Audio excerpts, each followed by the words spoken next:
Welcome everybody to today's webinar. It's cybersecurity impacts and how to protect yourself. My name is Jessica and I'm the trade show and event manager for the Western Retail Lumber Association, and I'm your host and I'm going to be your facilitator today.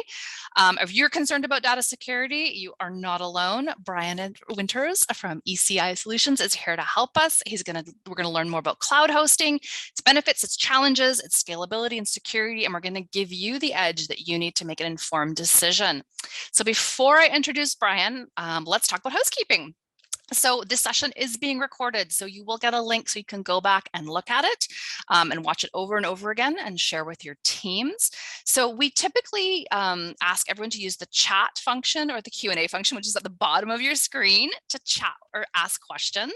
And normally we would facilitate them at the end of the presentation, but Brian is very, very comfortable with answering questions as they come up. So if you type them, he's happy for me to interrupt him and ask the question. So go right ahead and ask a question and I will answer it. So let's start by welcoming Brian Winters. He is Chief Information Officer at ECI. As the Chief Information Officer, Brian leads constant evolution of ECI's cybersecurity stats and oversees ECI's, that's a bit of a tongue twister there, I think, corporate information technology operations. He is a seasoned technology executive with more than 15 years of leadership experience in this space, and he specializes in building and managing the infrastructure and operations necessary to deliver business critical services via the cloud. So Brian, take it away. I am here, I'm in the background. I'm just going to turn off my video and mute myself, and it's all yours. Awesome. Thanks, Jess. Can you hear me okay? I can hear you great. Fantastic. Let me find the clicker here. So we're going to talk a little bit today about the impacts of security on small businesses. We're going to kind of walk through the state of the union right now, the things that we're seeing coming up and impacting small businesses today. We're going to talk a little bit about what you can do to help protect yourself. And then at the end, we'll kind of run through a fire drill, kind of give you some information that you need in the event that you are the victim of an attack and you need to react, just to make sure that you kind of understand the best things, the best practices for managing that process. So hopefully it'll be informative. Like Jess said, please jump in and ask questions as we go. My wife says listening to me drone on for 30 minutes straight is cruel and unusual punishment. So ideally, we would have an interactive session here where you guys are asking lots of questions. So, all right. So, I wanted to start a little bit with some statistics, just because I like to drive home the point of, the state of the industry right now.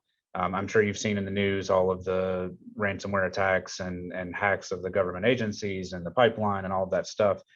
But a lot of times, there's a bigger impact to small businesses that the media doesn't really cover. So, in my role as the CIO at ECI, since we service primarily the small and medium-sized business market, I get to talk to lots of customers. And one thing that always strikes me is that most of the customers I talk to are not really concerned about cybersecurity. So there's a number of reasons for that.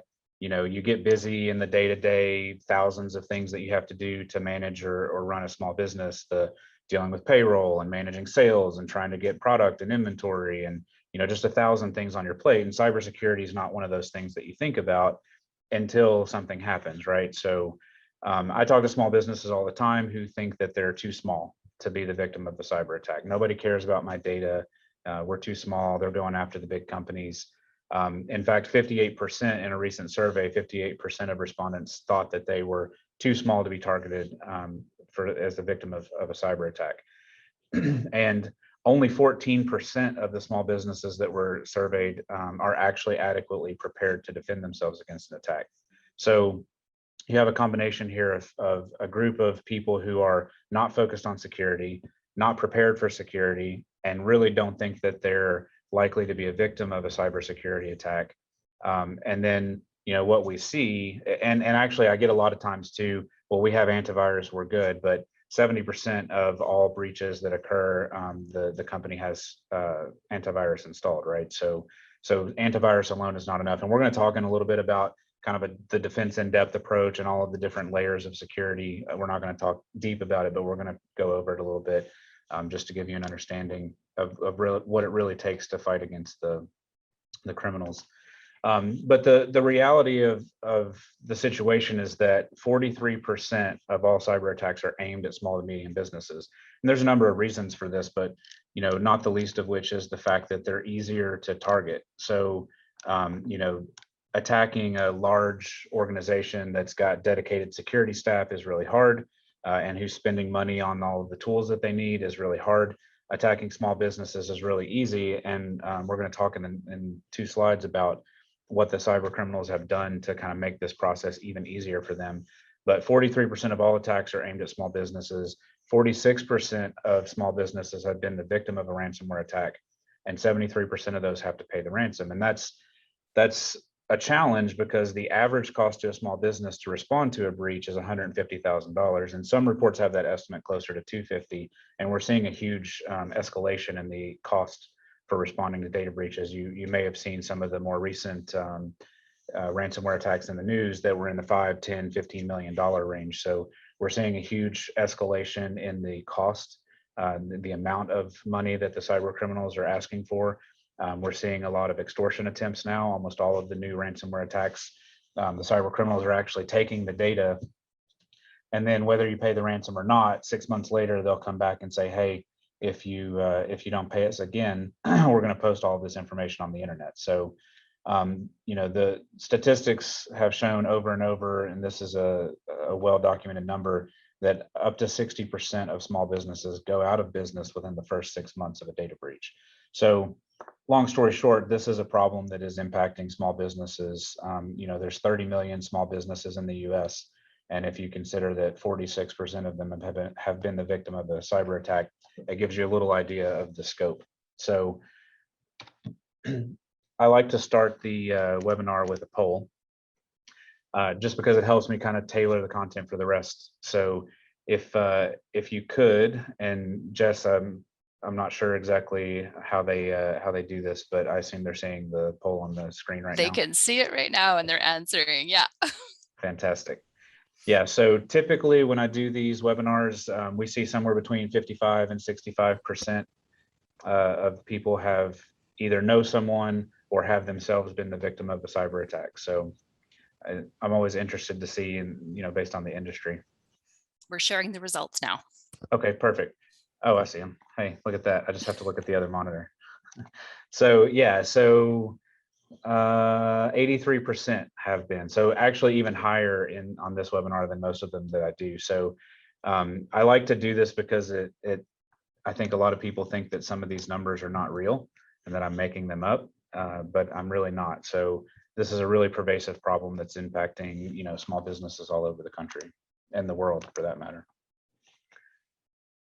So let's talk about what the cyber criminals are doing, right? So if you think about the last, say, 5 to 7 years, the cyber criminals have realized that with this industry growing at the rate that it's growing, and by industry, I mean the cybercrime industry, global revenue for cybercrime is going to be $10.5 trillion by 2025. So if you were to take all of the global cybercrime and stick it into a single country, it would be the 3rd largest country in the world in terms of GDP, next to only the US and China. So the scope of this thing is massive. It's almost unfathomable and hard to understand. And the challenge is because of all the money that's coming into this cybercrime industry, they're now investing in treating that like a business. So, 5 years ago or 10 years ago, you conjure the picture of the guy sitting in the hood in his mom's basement typing on the computer and infiltrating, some system that he's not supposed to be part of. But today, largely these are criminal organizations. They're well funded. They have researchers. They're building artificial intelligence and machine learning, and so they've gotten to the point where they've kind of automated a lot of this process. So as we're working through security incidents, we see that we'll catch an attack within 1 to 3 minutes typically. And in that 1 to 3 minutes, they're still able to exfiltrate 1 or 2 documents, right? So these systems are automated now. They have really sophisticated AI and machine learning, and they've actually built call centers and customer service centers. So, it used to be that you'd get a flashing screen that says you were the victim of a ransomware. And part of the trouble was just figuring out how to get your data back, even if you were willing to pay the ransom. But now you get a nice little interface, and there's a link that you can click on, or a QR code that you can scan with your phone. It takes you to a website. The website is being mined for data, like they're actually improving the customer experience, and they'll let you put in a couple of files and they'll decrypt them for you to prove that they have the decryption keys, and all of that process now is automated. They're really building a business around this. And one of the things, if you followed the news on the Colonial Pipeline hack, ransomware as a service is an up and coming issue in the industry right now, where these people are building a business around ransomware, and then they're selling the ability for you to go infect businesses and earn a commission off of that. And the Colonial Pipeline was an example of that, where the attackers were using a ransomware as a service system. And the real scary, as if all of that's not scary enough, the real scary part about that is, we see disgruntled employees, former employees who have like deep understanding of a business and know where all the skeletons are buried and where all the holes are in the security, are able to come in and use these ransomware as a service options to just decimate businesses. So it's just a huge escalation of the capability on the cyber criminal side. And we haven't really kept up on the defense side, or a lot of businesses, especially small and medium-sized businesses, who don't have dedicated security staff, and they don't have the programs and the systems in place that they need to protect against it. And then, if that wasn't bad enough, we had COVID come along, right? And so the impact to cybersecurity that COVID has had can't be understated. If you think about what we did, we spent 30 years building these perimeters of security, right? Firewalls and intrusion detection systems and all of that. And then almost overnight, with no warning really, we took and we flipped that model inside out, and everybody went and worked from home. And then in order to get to the resources that they needed that were back at the office, all kinds of impromptu systems were set up. Holes were poked into firewalls, VPNs were set up hastily with no security around them. We really kind of took the employees' unsecure home environment and we stuck it right in the middle of the corporate network, bypassing all of the perimeter security that we've been building up over years and years and years.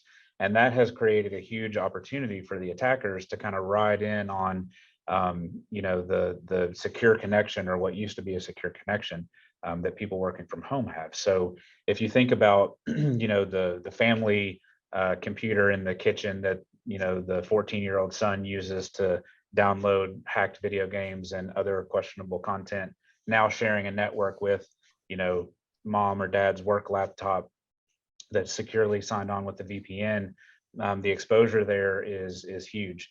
So the result of that is, since COVID started, or since we kind of went home to work, the FBI is reporting a 400% increase in cyber attacks, and over 4,000 a day. And this stat's actually a little bit stale.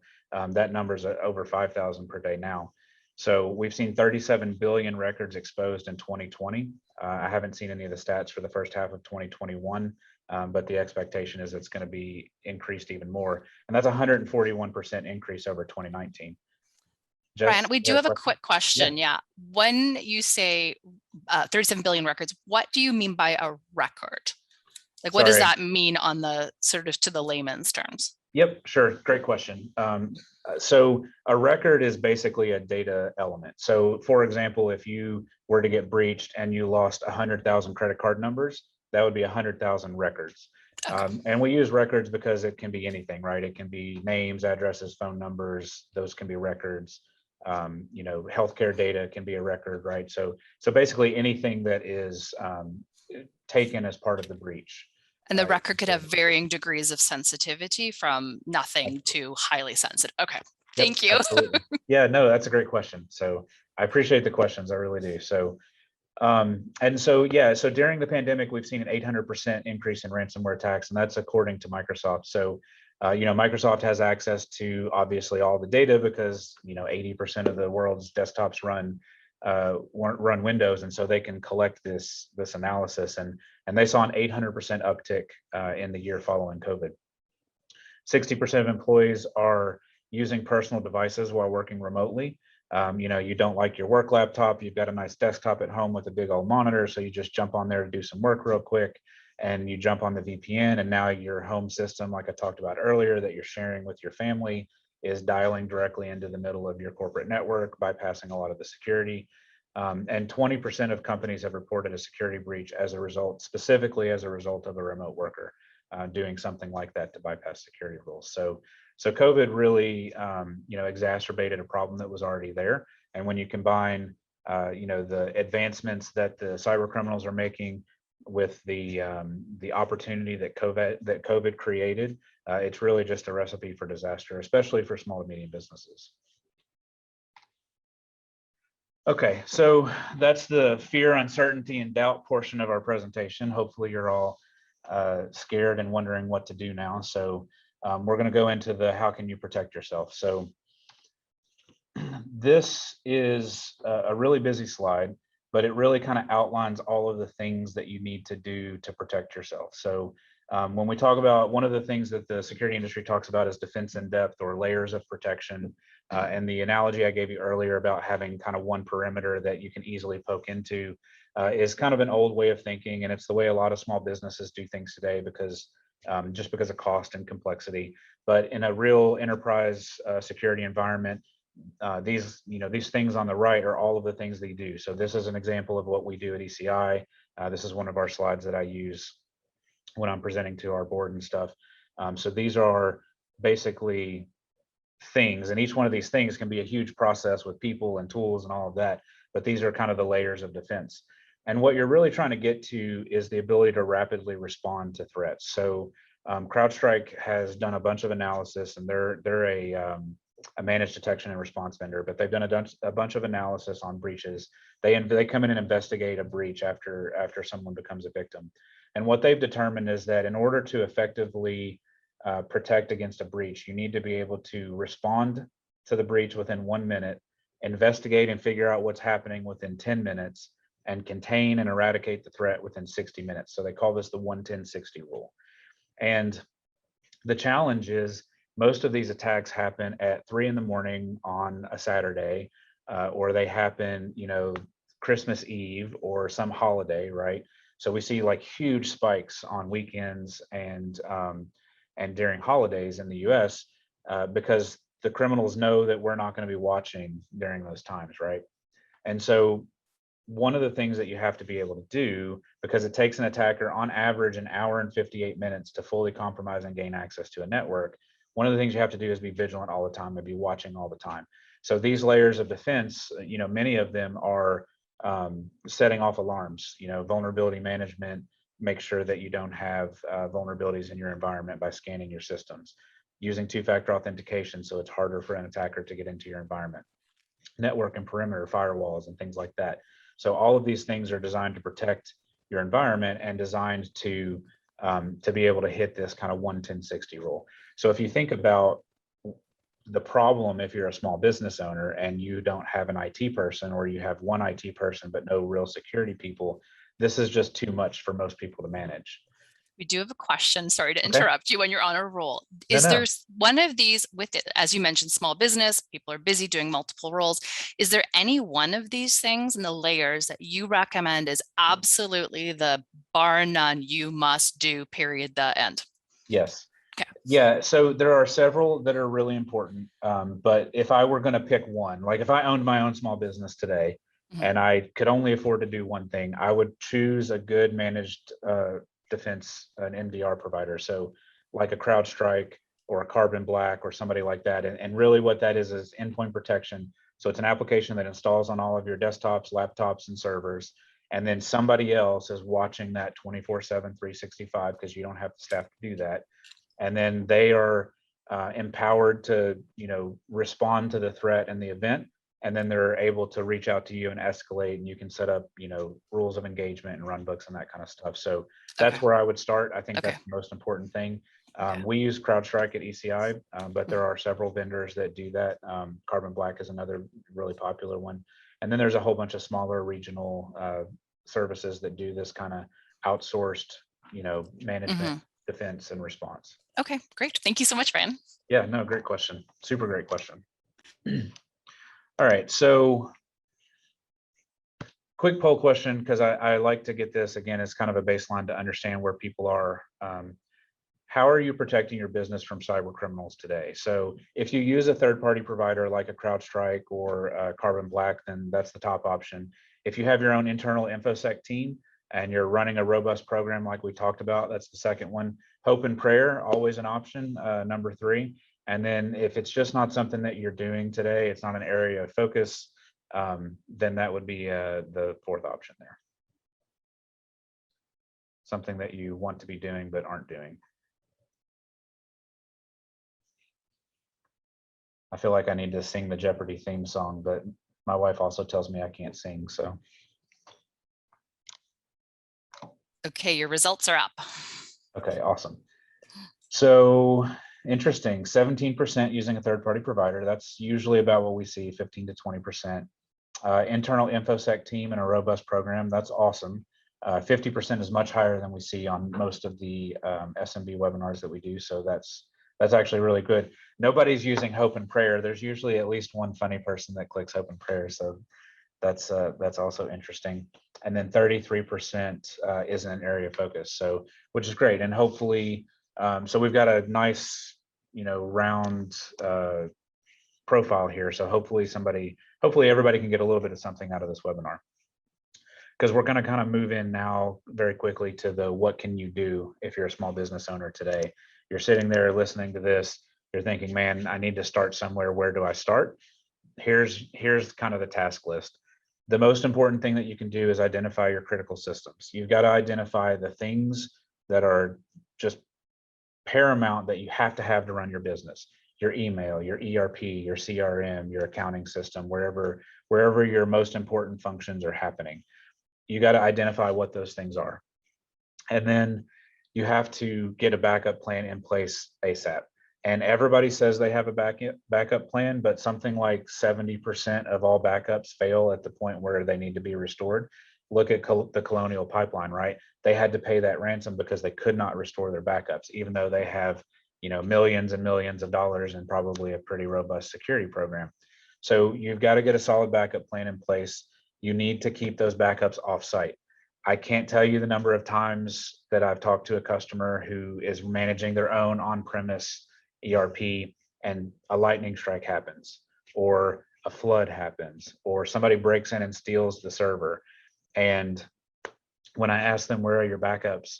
The answer is always, well, they're on the server that got stolen, or they're on the server that, got hit by lightning and we don't have them anymore, right?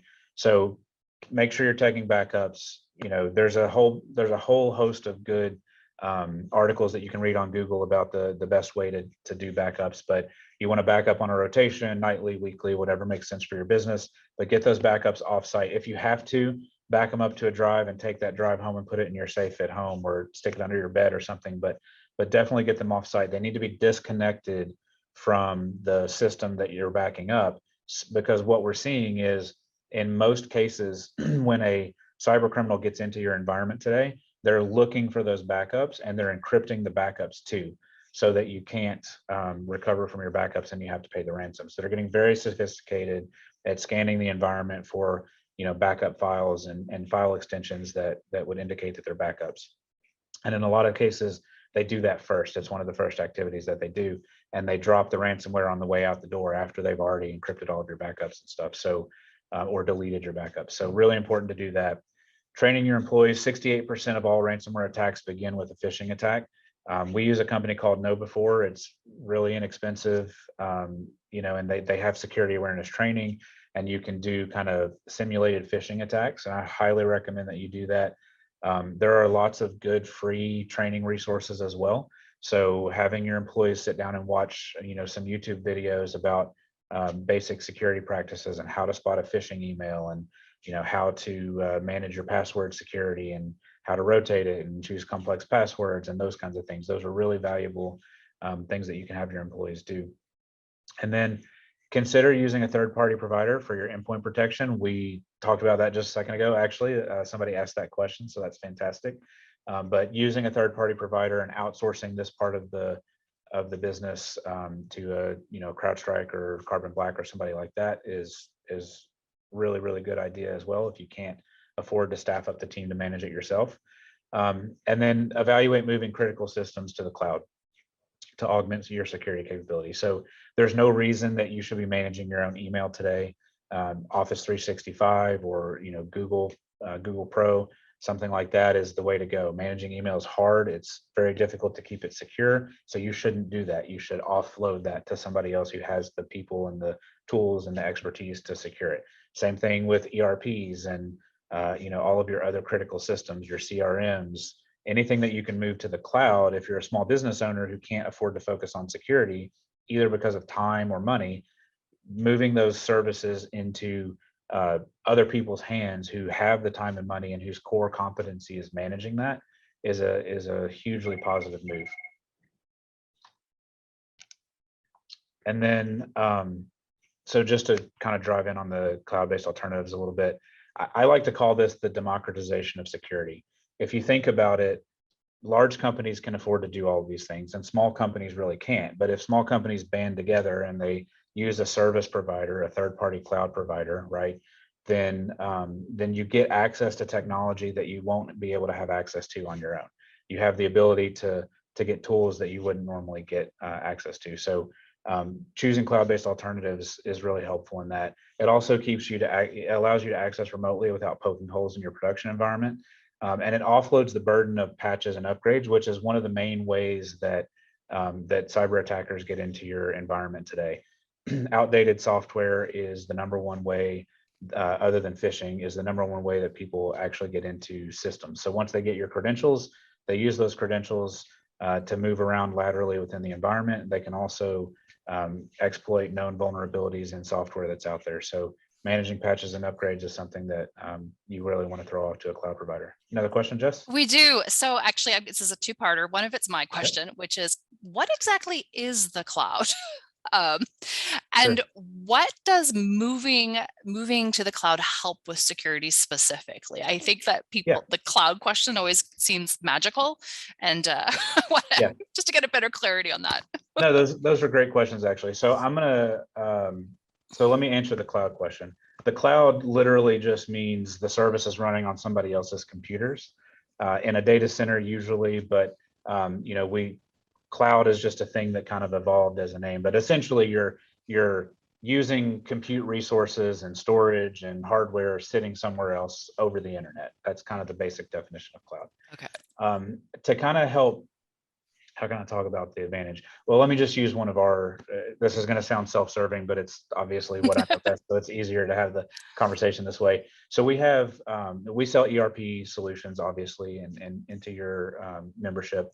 And one of the ways that a lot of our ERPs can be managed is the customer can buy the software and they can manage it in their own office environment, right? And so then they buy the software from us and they fully own managing it, which means they have to implement all of those controls that we showed on the other screen. They've got to patch it, they've got to back it up, they've got to manage the firewalls around it, and they've got to manage the intrusion detection system, and they've got to build all of that, protection around it. If instead you use our cloud service, so most of our ERPs, we have an on-prem option, but we also have a cloud option, then you're giving all of that effort and work to me. So I have a team of people who manage our cloud environment. I have a team of InfoSec people who do the analysis, who do the tools and the development, and they build all the security tools. We watch the environment 24/7. We manage I have a team of people who do backups. Right. So when a backup fails at 4 a.m, then there's somebody there whose job it is to say, hey, that backup failed, let me restart the job or figure out why it failed, right? Yeah. And so when you move to the cloud, you're offloading that, right? And if you use the example of like mail, for those of you who may have managed mail servers in the past, like 10 years ago, you've got to manage the virus detection, you've got to manage the mailbox sizes, you've got to manage all of the indexing and all of there's just a bunch of work around managing a mail system.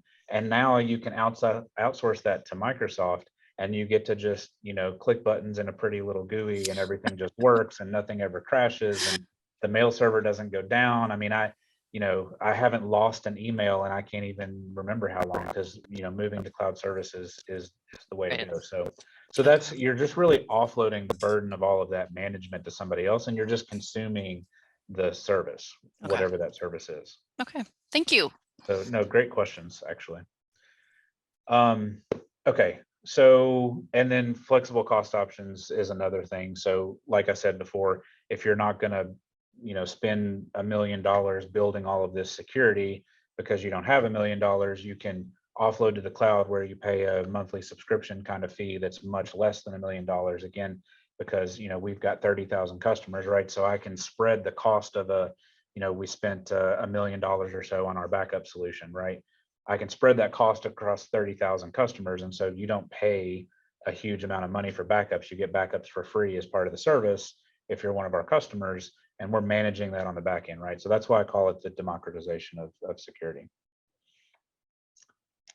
All right, and I see we're running short on time, so I'm going to speed up a little bit. I think this is the last slide, actually. So what do you do if you're the victim? So you've got a robust security program, as 50% of you said that you do, or hope and prayer isn't working, or it's not an area of focus, and you're the victim of a cyber attack. What happens? So there's a couple of important things about this slide. The first is a lot of this work needs to be done ahead of time, and I'm going to talk about that as we go through them, because trying to get these things in place once you've become the victim of a cyber attack is really, really difficult. It's stressful. Just think through the logistics of trying to find, for example, an insurance company, or calling law enforcement if your email is no longer working and you can't get into any of your systems, right? So doing a lot of these things ahead of time is really important. But this is kind of a checklist of what to go through if you're the victim of a cyber attack.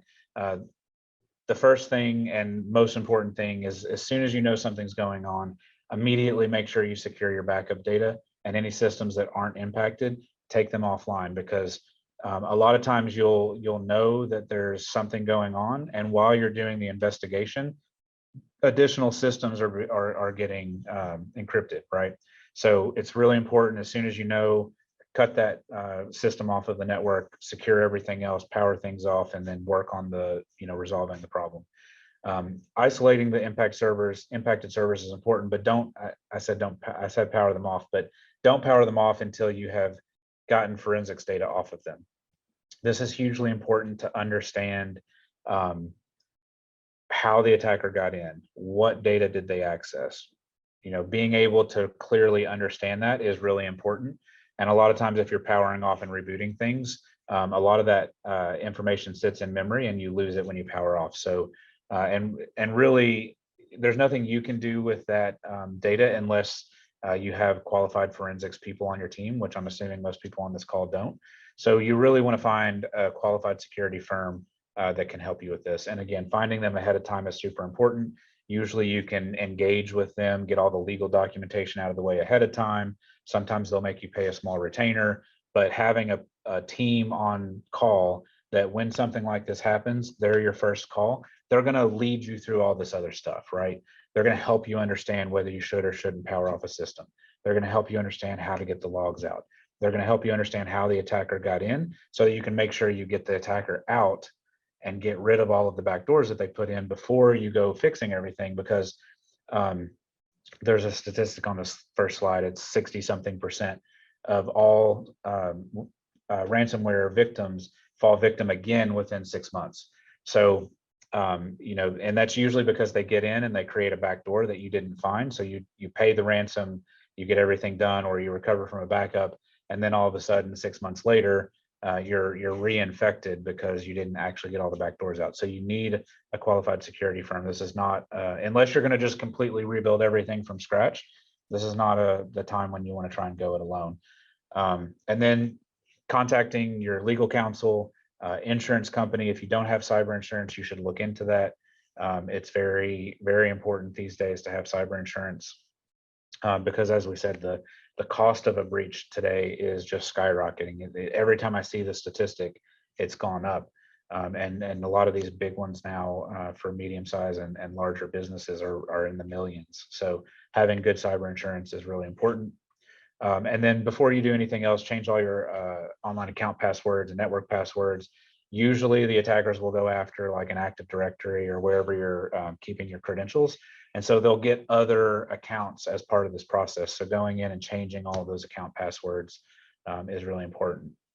And then rebuilding the impacted systems from known good backups is the last step. But again, you don't want to do that unless you're rebuilding everything or you've gotten a qualified security firm to come in and help you understand that you got everything out of the environment. So this is kind of the top 6 things that you should do in order.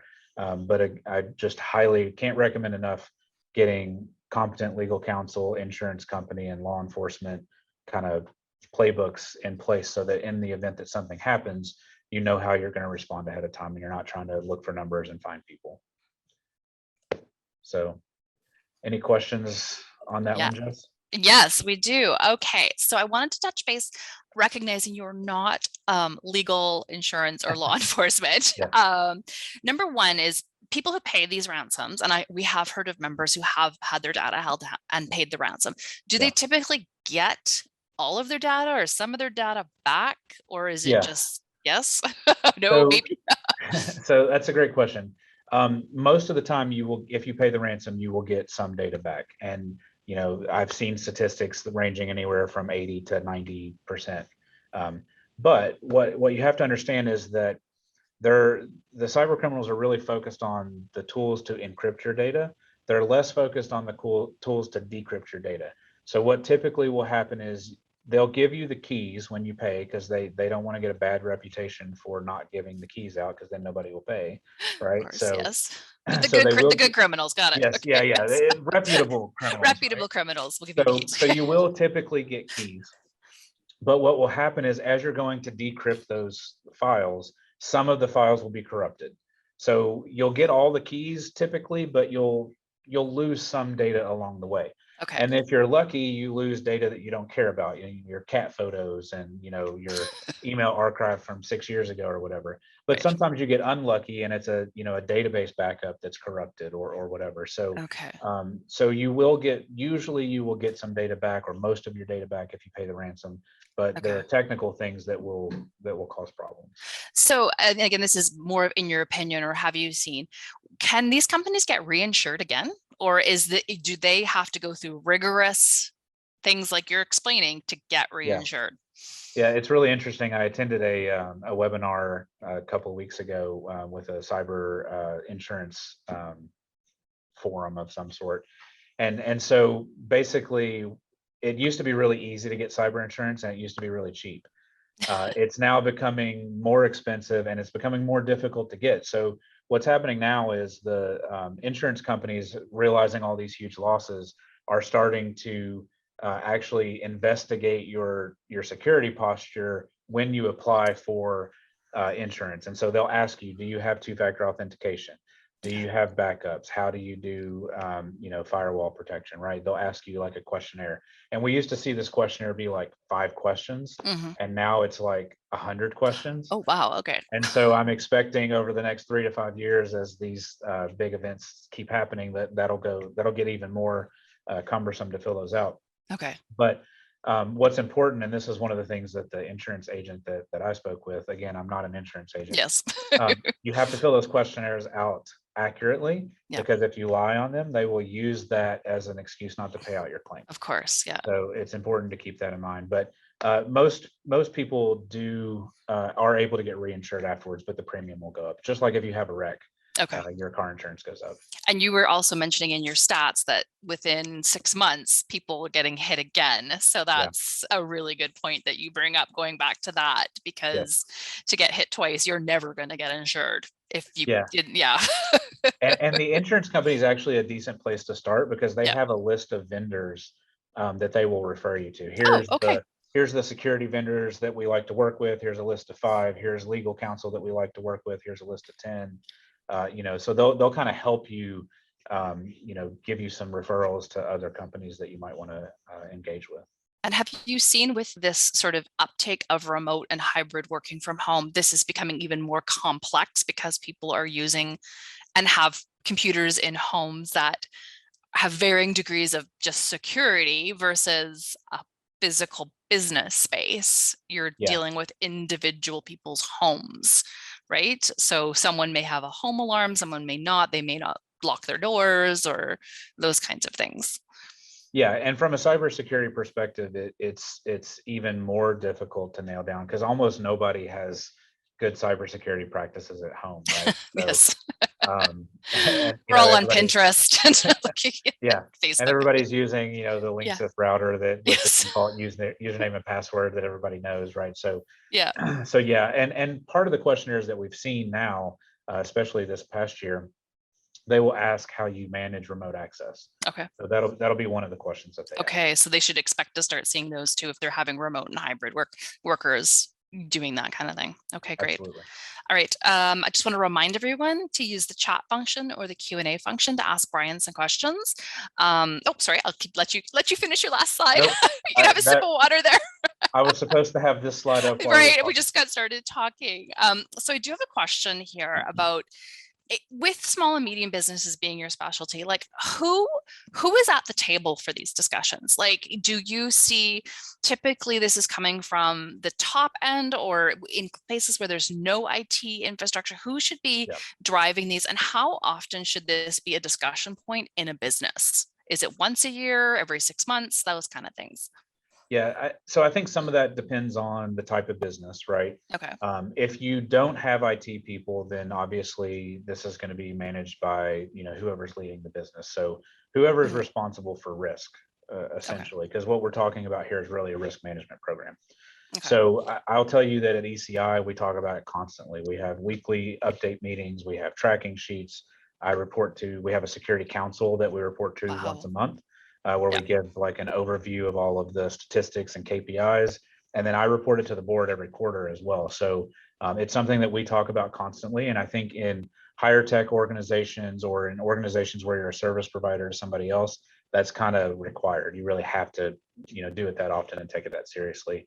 And it's typically owned by somebody like me, so like a C-level executive. Okay. In smaller businesses, though, most small businesses don't have a dedicated infosec person. They don't have a CISO or anything like that, and so it's really up to the owner or whoever is going to be on the hook for paying the $250,000 ransom or going out of business. Right. You know, Good point. just like just like anything else, right? So Yeah. somebody's responsible for looking at competitive risk and Hmm. dealing with the risk to not being able to get supply and dealing with the risk. It's just like any other business risk. Right. It just happens to be more technical in nature. So it should be managed by whoever's managing risk in the org. Okay. I do have a question about what exactly two-factor authentication is exactly, and how does Yeah, that work? great question. So, let's say you're going to log into your email today. Hmm. You put in your username and you put in your password, and that password is one factor of authentication. So it's something that you know that nobody else knows. Hmm. Two-factor authentication means in addition to putting in that password, which is somewhat easy for somebody to steal or get, you also will have like a secondary authentication. So something you have is kind of the way most people think about it. And so if when I go to log into my email, for example, I put in my username, I put in my password, and Hmm. then I will get a notice on my cell phone, Oh, okay. right? And then it'll ask us. So when you log into your bank, you probably get this because almost Yes. every bank has put this in place. Yeah. So you'll get a token that you then have to enter in as a second factor of Yes. authentication. Okay. So if you think about it logically, if I'm an attacker and I got your password from a password list because some Pinterest forum that you subscribe to got hacked, and I have a list of 100 million users from that Pinterest forum. Mm. Um, and you use the same username and password on Pinterest that you do on your Yeah. bank, Yeah. I can now log into your bank, right? And Right. so a lot of these attacks, you can buy lists of billions of passwords, username and password combinations on the internet for not a lot of money. And then Right. they just go try those against every single system they can think of that they want to get into. And that's when you But see those massive data breaches, like with Target yeah, or Delta, like Marriott International, those kind of ones. They're looking for those things that right. may have, you're like, oh, I don't care that my Marriott account got hacked, but Yes. I use the same password for my bank account. Yes. Okay. And so there's actually a website called Have I Been Pwned? Oh, yes. PWED. So Yes. if you go to Have I Been Pwned and you put in your email address, it'll tell you, here are the 27 breaches where your email address Wow. was part of The breach. what the attacker got, right? And Mhm. so it'll be like LinkedIn and, some stupid forum you signed up for 8 years ago that you Yes. forgot about, right? Yes. And so if you're reusing those passwords, that's how a lot of the ways that attackers will get in. But Okay. anyway, if you think about it, if I'm an attacker and I get that password somehow and Yeah. I go to log into your bank, you're going to Yeah. get a text with the token. I don't have the token. Right. So unless I'm also going to steal your phone or in some way get access to your text messages, I can't authenticate and get into your bank. So Do you that's think two-factor that's an easy to implement security thing for authentication. small to medium businesses? It Is depends that fairly on, easy, like as a first layer of defense too? yeah, it's certainly something that you should look into. Okay. If you're using like Office 365, for example, for your email, two-factor authentication is built in and it's free. All you have to do is download the Authenticator app to your phone and then enable it in the system. So that's like super easy and everybody should do that. Hmm. For other systems, it's more difficult to implement two-factor authentication because you have to either build the two-factor authentication capability Hmm. or buy a tool like Okta or One Login or one of those kinds of things to Okay. manage that for you. Okay. Okay. Well, that's great. That is really interesting to know. And I didn't even think about how those those data breaches, which I never think about when I get that email about something I bought at Yeah. Target 10 years ago. Oh, that actually, gosh, I never thought about the password was for something like that. Yes. That's really interesting. Yeah. All And right. that's why Sorry, go ahead. using unique passwords is so important. Yeah, and it's just become really challenging. It just becomes very easy to just remember the same password over and over again. I'm guilty of that, absolutely. It's just trying to come up with those and remember all of them is always very, very challenging.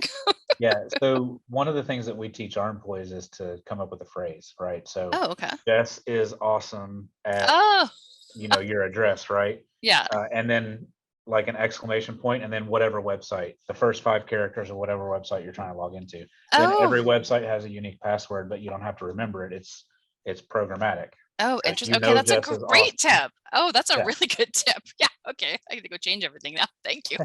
Yep. I always struggle and then I always like in the moment get defeated and just default back to the same pat trying to think because if I Yes. didn't include a symbol or a number or whatever it is that they need Yeah. in order to It do took me that. like 10 years to train my wife to do that. But there's also good password managers like LastPass and things like that. Right, right. I've heard of those ones too. Yep. All right. Well, I think that's all the questions we have today for you, Brian. I just want Great. to thank you for being here, and thank ECI Solutions for doing such a great presentation today on cybersecurity and protecting yourself. I'm going to let everyone know that I'm going to be sending out a PDF to you as well from ECI called "How to Better Protect Your Business Data," and I'll post that on the website as well, along with a recording of this, which should be